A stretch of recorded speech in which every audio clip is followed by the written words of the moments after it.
Shut up. Unfortunately, not from Yerushalayim. This week finds me in the exiles of the world. The exile of New York. The Galus. That's right. And even though we know there is no Torah as the Torah of Eretz Yisrael, and there's no wisdom as the wisdom of Eretz Yisrael, still, the show must go on. And the Parsha continues. This week, we find ourselves in the Parsha of the continuation of the building of the house of the Lord, the mighty one of Jacob. That's right, the tabernacle. After gathering the gold, the silver, the copper, all the threads that were used, this tremendous project, the Torah tells us over here about the main engineer, the person in charge of this tremendous project over here of building the tabernacle.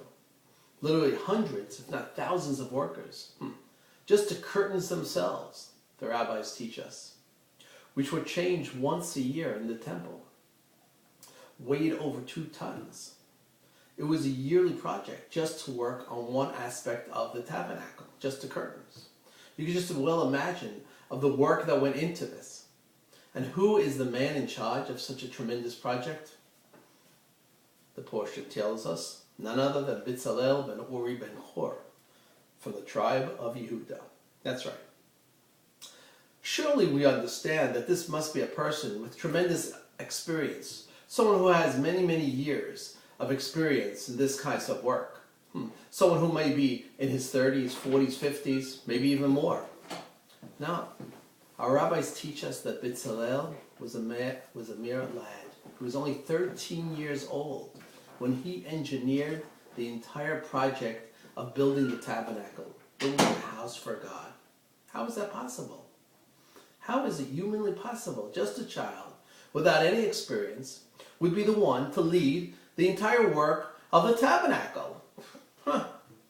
In order to find out the secret of who Bezalel was, we have to look at his name. For when the Torah, the Bible, introduces us to a person, it brings down the name and his father's name in order for us to know who this person was. But in this case, Bezalel's grandfather is also mentioned. Bezalel ben Uri ben Hur. Why is Hur thrown into there? Hur must be something that the Torah wants us to investigate, to find out. Because we find that Bezalel had a helper. And just a few sentences down after telling us about Bezalel, we are introduced to Eliav ben Achisamach from the tribe of Dan. And there's a prime example of someone who the Torah wants to introduce us to, where he's mentioned and his father's mentioned. But not the case with Bezalel. So there must be something about Hur, the grandfather, to come to teach us about Bezalel himself. Otherwise, the Torah would not be telling us about him. Who is Hur?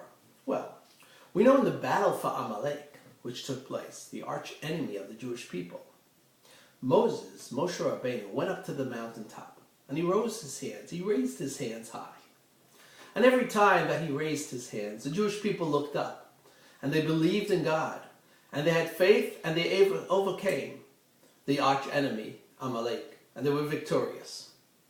But after a while, Moshe's hands got heavy and he brought it down.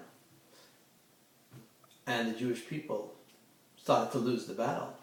Comes along Aaron, the high priest, and Hur. They both lifted up his hands, and the Jewish people looked at him as a symbol, and they had faith in God and were victorious over Amalek. Hur was none other than the son of Miriam and Caleb. Miriam, we all know, was the sister of Moshe Rabbeinu himself. So Hur was a very special person, a big tzaddik, very righteous. And so we find in the sin of the golden calf that when the Jews came, when they made the request to build this horrible idol, Hur came and stood up against the entire population of those people who wanted to sin.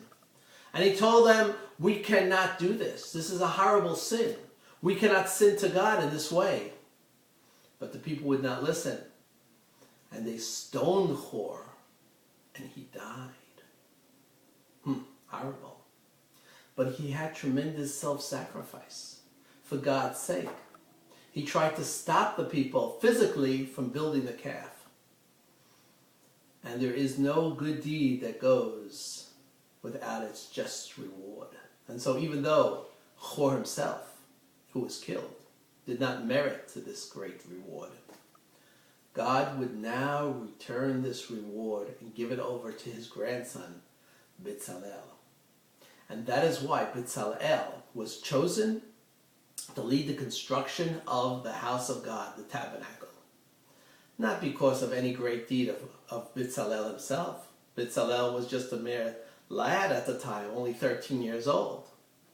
But it went back to the zchut, the merit of his grandfather Hor, who had tremendous self-sacrifice for God. And God rewarded him by letting his grandson now build the tabernacle. And so we see, no matter how long it takes, it could take generations, it could take tens of years, it could take hundreds of years. But everything is just in this world. Whether man sins or he does a mitzvah, he fulfills commandments, whatever it is, everything works out. God's word is perfect. God's world is perfect, even though it may seem that that's not the case. But our vision is very, very small, very centered. We only see what's in front of us. We only see our generation. We don't have the vision to see all the generations. That's the lesson that we see over here with Hor. We have to look further down. We have to realize that everything that happens in this world is all from God. It's all just, even though we may not understand his ways. That's only because we're very limited in our outlook. That's the lesson that we learn in our week's Parsha. I'm Levi Chazan from the exile